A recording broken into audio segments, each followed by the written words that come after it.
Hi, Mbula Vinaka. My name is Vilimon Mbalondoka, and I'm currently the Deputy Secretary for the Ministry for Employment, Productivity and Industrial Relations in Fiji. So, it's on this issue of labor mobility. For us in Fiji, under the ministry, we've been undertaking our labor reform since the early 1990s. So by that, we've been modernizing our labor and employment legislations so that we can facilitate such opportunities as labor mobility, which is now becoming very prominent nowadays. Basically, what we did in the early 1990s was we started off with our reform of our occupational health and safety legislation. Right? So we modernized that piece of legislation, and that gave rise to the Health and Safety at Work Act of 1997. Right? So the act basically gives specific rights and responsibilities to the people that create risks in the labor market, the workers and employers. So they have specific responsibilities on workers and employers to ensure that there is health and safety at work, okay?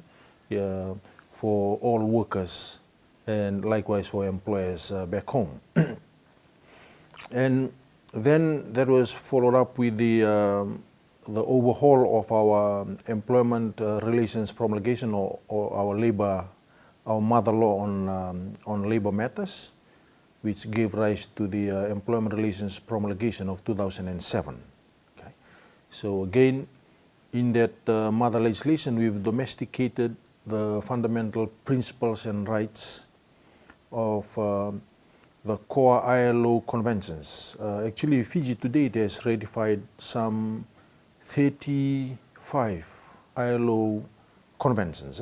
So we've domesticated these ratified conventions in our national legislations, particularly in the mother law, our employment mother law, where the fundamental principles and rights of workers are protected. So under the reform legislations, Fijian workers, likewise, now in the labor mobility, the upcoming MSG labor mobility scheme, nationals too of the MSG member countries, likewise other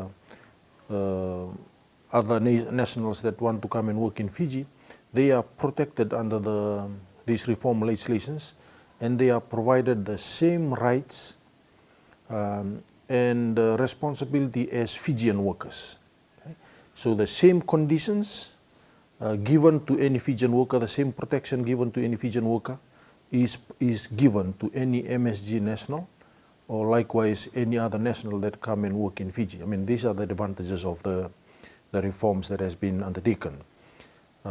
Lately, we've reviewed our Workers' Compensation Act and the cover for workers, for example, people that, both the government and the private sector, if there is an injury or there is death during work, the current compensation has just been increased from 24,000 to 54,000 now.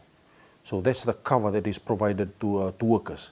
So if MSG nationals come in and work in Fiji, they have an accident, or if there is a death during work, they are covered under our legislations, and that cover is provided to the beneficiaries. That has been increased last year to 54,000 Fijian dollars, workers' compensation cover. And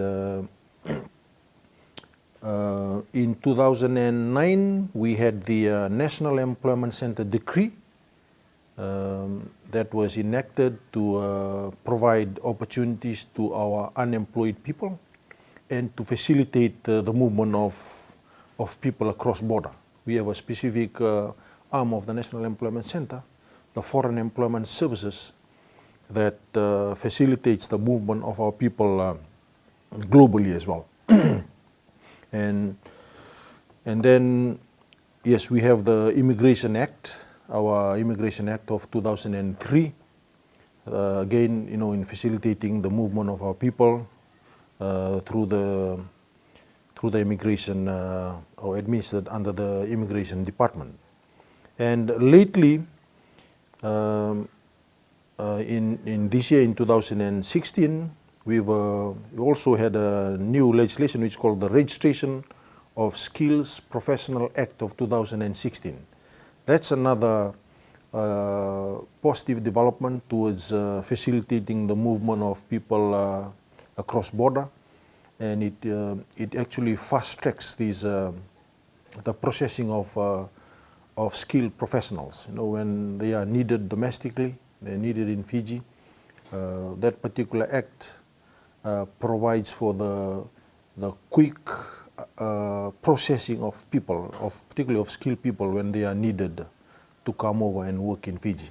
So these are the legislations that we now have in place in Fiji to facilitate the movement of people, and including the soon to be the movement of people within MSG under the upcoming trade agreement that we hope to be formalized anytime soon. On the second issue, on the findings by IOM, I mean the report that they did on the current movement of MSG nationals within our jurisdictions.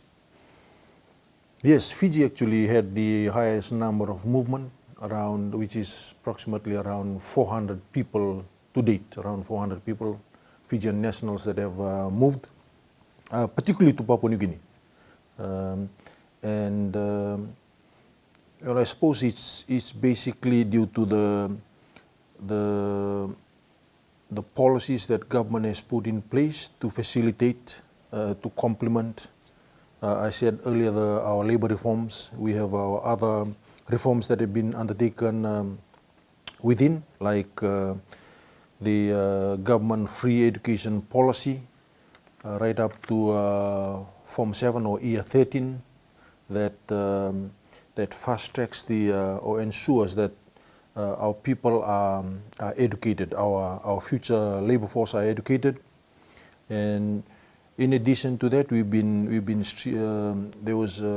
streamlining our scholarship schemes to ensure, again, the outcome of having skilled people in our labor force.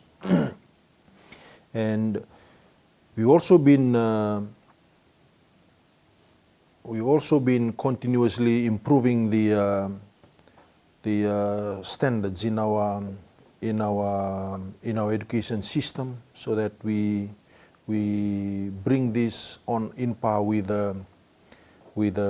opportunities such as labor mobility. The other issue is the already availability of skilled labor within Fiji. That's probably is an edge for us and supports the movement of our people across, as I said earlier, around 400 in Papua New Guinea. On the same note, we also have investments in Papua New Guinea. So investments from Fiji into Papua New Guinea. So the movement of our people across as well is really to support those investments that we have. And maybe finally, if you look at our MSG countries, you see that Fijians are more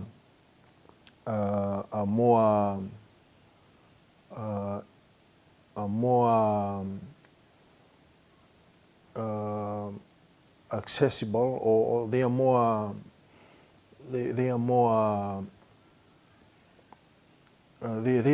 an urge, to try out new work opportunities overseas. So you see that Fijians have been moving across border.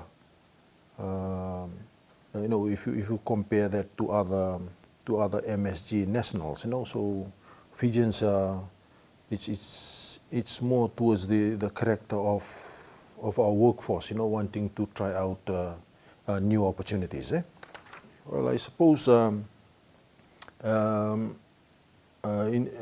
as we go back, one of the immediate issues that we will be doing, as we get back, is really about communicating, the way forward to our key stakeholders, to our decision makers, for their information and necessarily decisions. We'll be communicating, the way forward from this workshop to our internally, to our own people inside the organization, so that they are in the know of the latest developments towards this MSG skills movement scheme.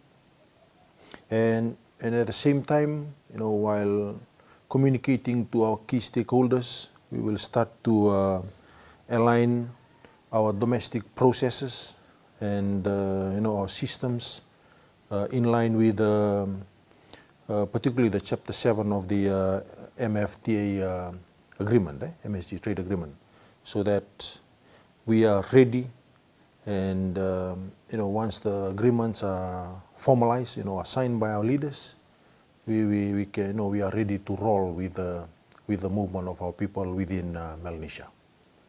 Thank you.